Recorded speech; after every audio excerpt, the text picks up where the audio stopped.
Welcome to Business Success Tips, where you learn to make more money in less time and have a lot more fun.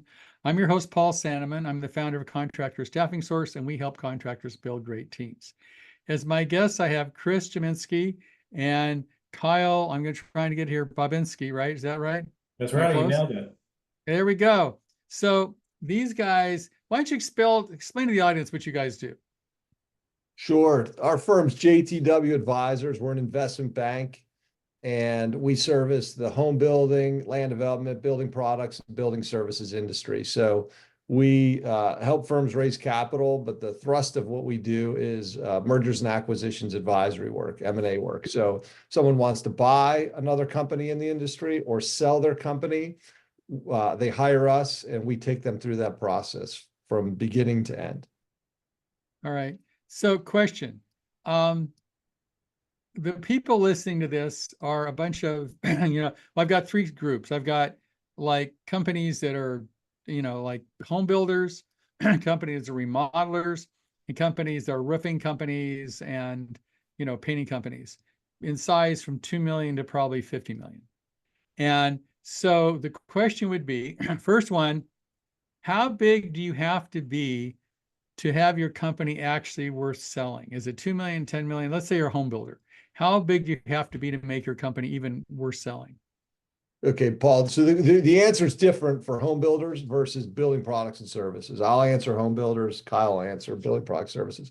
Home builders, you sort of have to be doing 20 to 25 million in revenue, sort of the minimum threshold, and have some level of pipeline of land or lots in front of you. That's sort of the kind of minimum to which you can attract interest to get a real value, enterprise value for the business. Okay, so let's do an example. Let's say I've got my contractor, I'm doing 30 million. I'm a production builder, I build, 60 houses a year. I've got some land in front of me. If I'm running my company well, I probably net, say, a couple $1 million anyway, right? I should at least net 5 to 8% anyway. So what's my company worth? It's a lot easier to answer that question on the building products and services, but let's just say you're doing 30 homes or $500,000 or 30 million in revenue. It's $500,000 homes. So you make 10%, so you're making $3 million a year. Right. Depending on how much land you have in front of you, your team, et cetera, you'll probably get all your money out of the business plus another 5 to 8 million. On So what is top that, of that 10 million? is a premium. Pardon? So you get, let's say you've got a couple million in cash, you'll get that million out, plus you'll get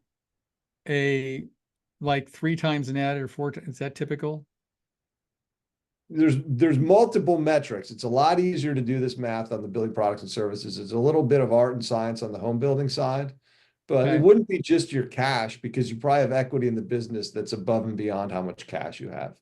So if your business doing 30 million in revenue, your balance sheet's probably a total of, it's going to be somewhere 16 to 19 million of total assets. And if you're levered 60, 70%, that means you're probably about 12, 13 million of debt and 5 or 6 of equity. So you'd get your 5 or 6 of equity out. Even if there's only a couple million of cash, you get all your equity out. You'll get your 5 or 6 out. You've already paid taxes on it. So that's a non-taxable event. That just comes to you. Then you'll get another 5 to 8 on top of that. And we would generally structure that where you're in a cap gains situation as opposed to ordinary income to mitigate tax. 20%, right? Is that what capital gains is? Plus, yes, sir. Plus your state, some states have a cap gains tax on top of that, which might be a few percent. So in that scenario, you get your 5 or 6 of equity out, which is illiquid today. So you'd get that out. You don't pay taxes on it. Then say you got another 7 million of premium on top of that. You'd pay cap gains at 20%. Let's call it 1.5. So you'd net 5.5. So you'd get your 6 plus 5.5. You walk away with $10 million. And you're off the personal guarantees. You walk away. Okay. So what about if I've got a roofing company and the roofing company does 5 million and I'm making roofing, I'm saying making $1 million. All right. Yeah. Is that worth buying for somebody? 100%, absolutely. Yeah, you could sell that business for anywhere depending on whether it's commercial or residential. If it's residential, it's going to sell for higher. So let's assume it's residential, it's good for the higher. $1 million residential. If they're not dealing with insurance, right? Because a lot of these buyers stay away from the insurance game. Mhm. They don't do insurance. They're mostly doing re-roofs, not a lot of new construction. Right. I would say that that company would sell for $6 to $8 million. Okay. Same thing with like a painting company or a plumbing company, anybody who's has a large residential group and repeat business. They figured out a way to do a bunch of re-roofs or a bunch of repainting or whatever, and they've got a model where they can produce 5 or 6 million of re-roofs or painting or plumbing or whatever. So it's a service kind of business Right. versus homes, right? Right. And if you want to go and talk about the new construction contractors, right, who are purely dealing with builders, they're not picking up the phone and going out and either re-roofing your house or my house. They're purely focused on the builders, right? Those guys are going to get a lower valuation just because of the way that it's more, it's not as diversified. It's not as quote unquote predictable in cash flow as the service-based businesses. And so you get a ding on that in the multiple side. So if you're doing $1 million there, you could be looking at a $3 to $5 million business. Okay. So it's 3 to 5 times net, something like that, right? That's Depending correct. what you Now, what if I'm on the other side and I have a roofing company and I'm looking at doing some mergers and acquisitions? I want to buy up some other roofing companies in town.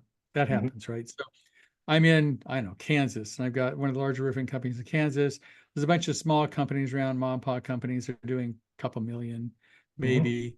And I want to acquire them because I want to build this, I want to own Kansas City for roofing, right? That's my mission here. Right. Uh, how much do I have to pay for those little companies? And do I just cash them out? Can I do it equity? How does that work? It's an answer that it always depends, right? So it depends on what your overall goal of the quote unquote platform company is, the big Kansas City one that's rolling up these smaller guys to add in to make Right. the ownership of Kansas City Roofing. So what typically happens, and I'd say about 60 to 70% of the cases, is a company like that would go out to the smaller roofing companies and say, hey, I'm going to offer you probably middle of the road valuation. Okay. And not all of that's going to be 100% cash at close, right? There's going to be a component of it, which is called the seller equity role. They could say, we Mhm. really want you to be invested in the business. We realize that maybe you only have a year, 18 months, 2 years left. Maybe you got 5 years and you want to stick around the business and just take some chips off the table. What we want to do with part of your purchase price, anywhere from 30% of the purchase price all the way down to 5% of the purchase price, is you take some of that money, roll it into this company that we own, and we're building out this platform with the goal is to sell it in 3, 5, 7 years. So you get a liquidity event now, and in the 3, 5, 7 years after that, you get Is another that called liquidity. the second bite of the apple or something? Second Is bite that of the apple. Second bite of the apple. And it's I've seen it work out really well for some people, especially in the earlier HVAC roll-ups that have exited. I've seen people do better on the second bite of the apple than they did on the first bite of the apple. right? Now, I have a theory, and you guys to be the ones to ask this question too. It seems to me that that AI is disrupting a lot of industries. I mean, healthcare, education, law. I know a guy was going to build a movie studio, and after he saw the source, said, "Hey, I'm not going to do this because we can do it with AI." Yeah. So, is it true, or do you think it's true that there's more capital coming into industries like construction, roofing, building that AI can't actually disrupt? And so, a bunch of capital that used to go into like these more sexy industries like IT and stuff are now going, "Can I get into something that is real that AI can't actually disrupt because you can't get AI to build a house or roof a house or something like that?" Yeah, yeah. The day that AI is able to fix our air conditioners and re-roof our houses, so help us all. But the way that AI is disrupting the service-based industries is this technological disruption happened long before AI came about, right? So the first technological innovation and disruption that happened was ServiceTitan, right? They Right. are the gold standard for any service company, home service company to be on. That is the end all be all system. It's your dispatching, it's your phone, it's your routing, it's your Right. how you take payment, it's how you offer financing. It's a completely one in the box solution. And I think where you're going to see that coupled with AI is more on the how do you get the phone to ring side. So maybe the digital marketing, maybe the qualifying leads. I could see in the future that you could use AI to scour property data. So when a phone number rings, AI is going to tie it to a property address, tell you last time a permit was pulled for that HVAC unit or that roof, and then you'll have all the data that you need to know about what that person's calling about before they even speak their first word. Well, That's I know what AI is it's from. using AI right now. What he's doing is literally AI is calling the people. He was a roofing company. It goes through, it calls the people and say, would like to do roof inspection, sets the appointment, and does everything. It actually has a conversation with the person. And that's like, I know a guy using that as we speak today. So it's doing sales calls for it, which is a lot cheaper per person. And I know another guy using AI where it can, since we got a lot of drones and airplanes, that you can literally tell, you can do a roof estimate for like $20 because the thing tells you how big the roof is, where the roof is, how much roof, and as you know, it's a service you can buy for $25. It'll tell you what it should cost to put this roof in.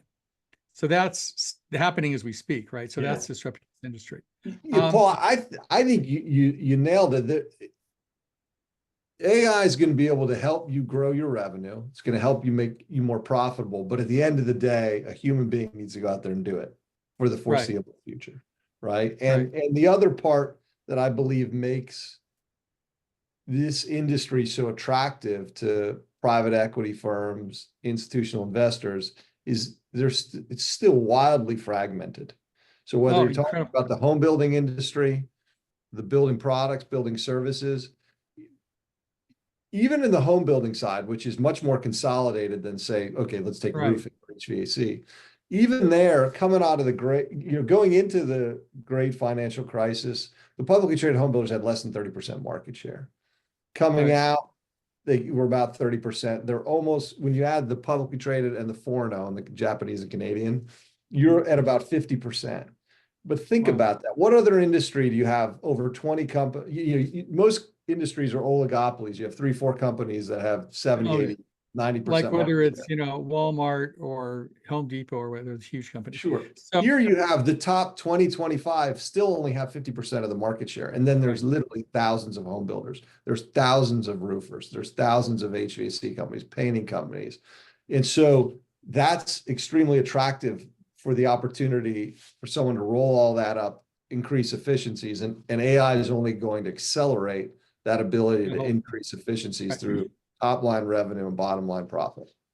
Well, I had one guy, it's interesting. He had like, I don't know, 10 or 15 million bucks. And he said, I'm going to start a roofing company in Nebraska. He says, I don't know anything about roofing, but with 10 million bucks, I know how to hire people. I know how to market. I know all I don't know anything about roofing, but I know about business.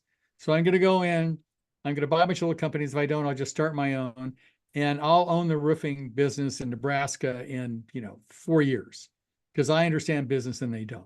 That's what I call it the Walmart theory, right? Like what happened to retail when Walmart came in, right? They went in, they built a store outside of town. They beat everybody's price. They were just better business than the local guy downtown, right? And so pretty soon they have a huge market share because they know what they're doing.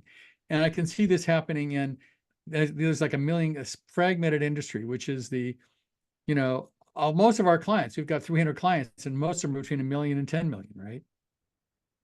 And they're all subject to this innovation. And to me, maybe I'm being a pessimist, I don't know, that you're either going to have to move up to where you're good at marketing and you're good at recruiting and you know how to like run a business, or you're going to be bought up or put out of business by the guy that's coming into market that has this stuff together. Is that, you think, accurate? That's absolutely accurate. And we're seeing it in, some of the mid-sized markets right now. So just specifically within the HVAC world, right? You've got, there's been tons of money pouring into it for the past 5 years, 7 years now. And the companies that have not sold yet are absolutely losing market share to these big platforms that get bought up in town, where they have the budget for ad spend, especially this year because it's an election year and marketing prices increase just naturally. So you got to be able to outspend or outsmart the marketing system of these private equity companies with deep pockets.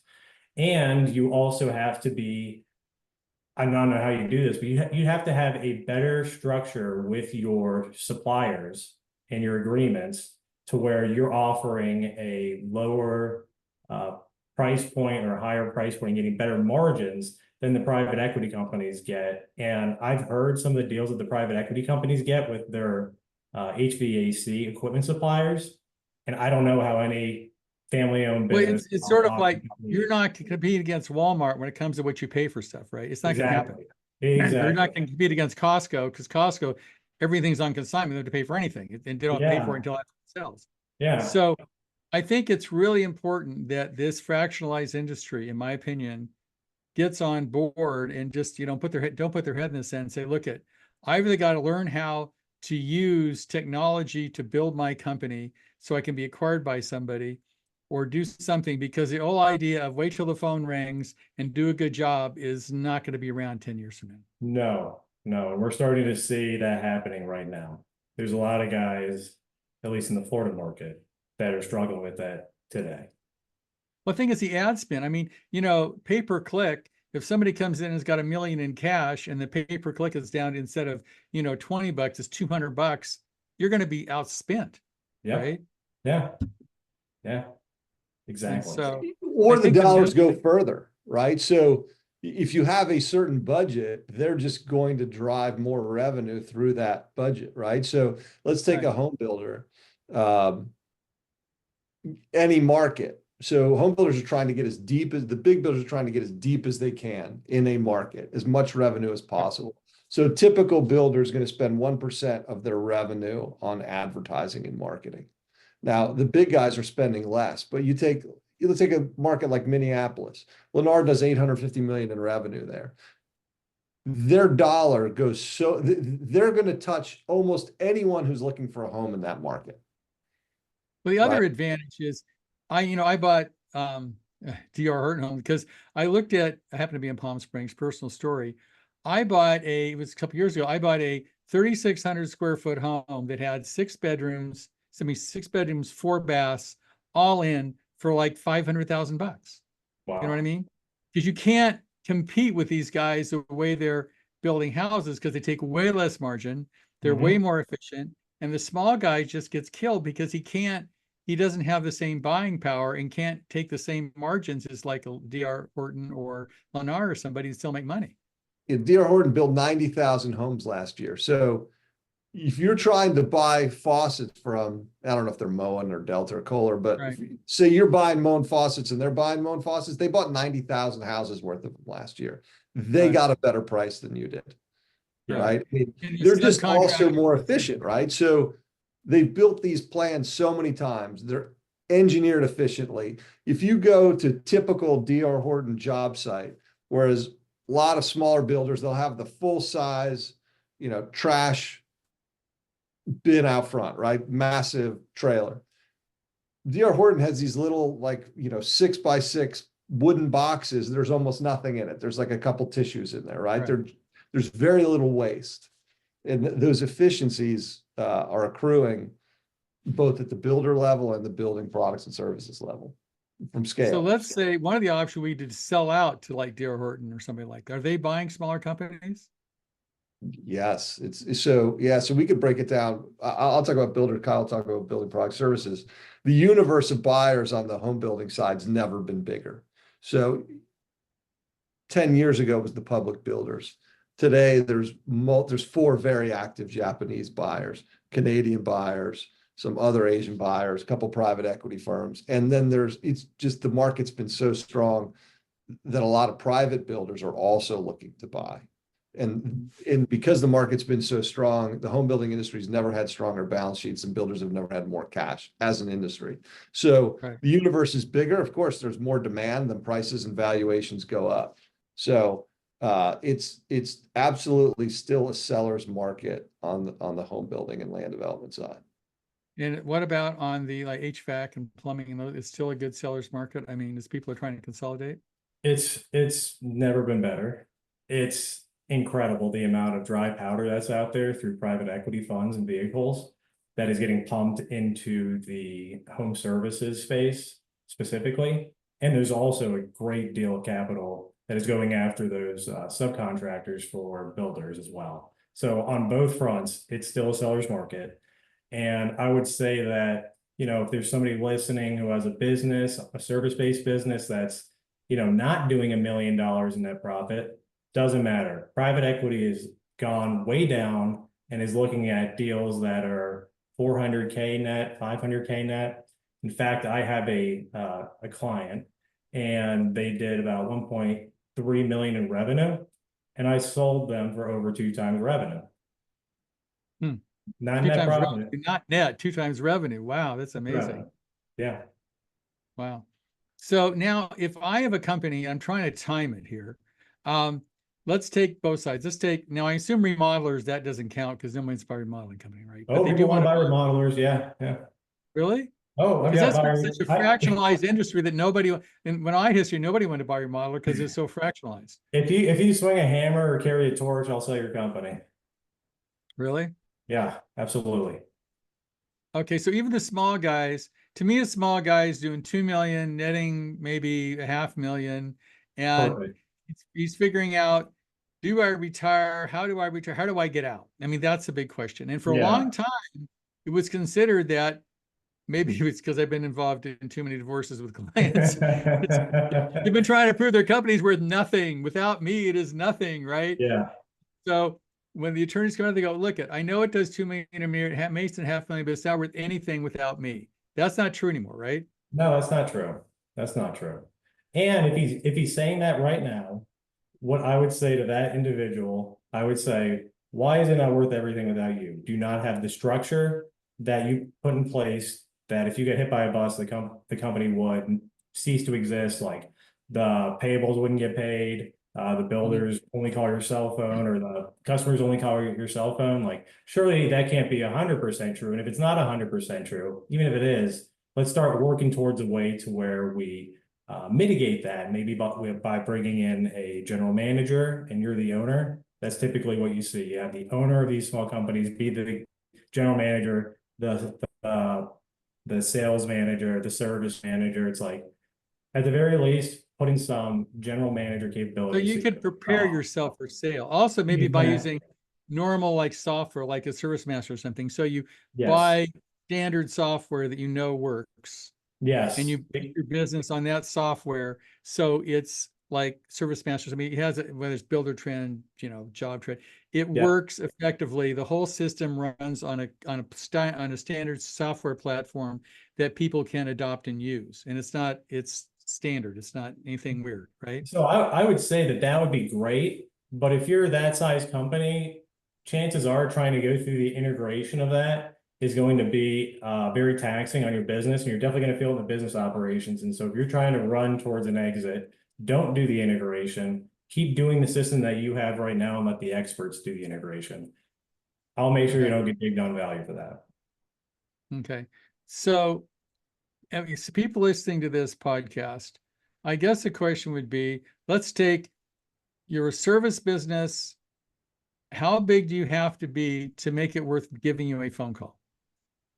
If you make over 400K net, or even if you make 200K net, but you run a bunch of stuff through your business, like your boat, a bunch of cars, maybe you have people on the payroll, like your wife and your kids and everybody else, right? And you're making 200K net, call me because I can figure out a way.